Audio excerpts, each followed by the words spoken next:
السيد محمد شريف المخيف الحريف. ايه الحلاوه دي يا سي شريف؟ هدفين حته واحده كده في اول ماتش ليك مع الاهلي قدام الملعب التونسي. ده انت باين عليك هتخربها الموسم ده مع الاهلي.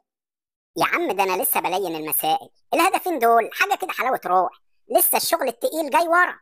ده انا بفضل الله شريف المخيف هداف ماتشات القمه. احضره لنا الزمالك الان. لا لا يا سي شريف، هدى اعضائك كده. خلي الزمالك قدام شويه لما تكون سخنت كده والدنيا مشيت معاك. بس الصراحه هدفين حلوين يا سي مخيف. ده انت جبت الهدف الاول برجلك الشمال.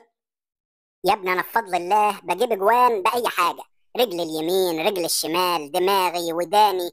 وبعدين هي نص ساعه اللي لعبتها وريفيرو رحمه طلعني. ده لو كان سابني شويه كنت جبت له شكاره اجوان. مش عارف انت مستعجل على ايه بس يا سي شريف يا مخيف. لسه المباريات جايه كتيره. بس الهدف الثالث بتاع بن شرقي هدف جامد. ده جابه من زاويه مستحيله. ده انا بحسب الكره طلعت بره. هو الهدف حلو مفيش كلام. والزاويه اللي جاب منها الجون هي الزاويه الشرقيه والحته المفضله بتاعته في الاجوان. وعلشان كده هم سموه بن شرقي.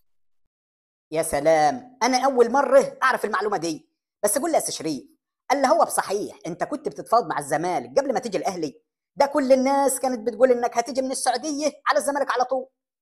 يا عم ده هم اللي زهقوني في عيشتي. كل شويه يرنوا عليا ويبعتوا لي على الواتس والماسنجر لما خلوا دماغي ورمت. وبعدين ازاي ابقى جايب فيهم شكارة جوان واروح العب معاهم؟ ايوه صحيح، فاتتني ازاي دي؟ المهم سيبك من ده كله. اهم حاجه ركز مع الاهلي وهات جوان كتيره. علشان الناس بتقول ان رحيل وسام ابو علي من الاهلي هيأثر على كميه الاهداف اللي الاهلي هيجيبها الموسم ده.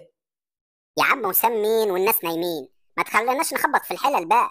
هو علشان جاب كام جون وكام هاتريك خلاص بقى وسام رونالدو؟ وبعدين الملعب هو اللي يحكم. وتعالى اسألني اخر الموسم ان ما خدتش لقب هداف الدوري يبقى انا مش شريف المخيف. ماشي يا سي شريف، ادينا قاعدين ومستنيين. وبعدين خلي بالك، الواد جردشيار ده حريف وبيجيب جوان حلوه. يعني ممكن يلعب عليك اساسي في اي وقت.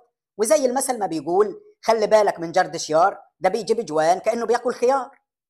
يا عم اقعد بقى، بلا خيار بلا جزر. انت صدعتني وعطلتني. خليني بقى اروح استعد للماتش الجاي يوم الجمعة مع البنزرت التونسي.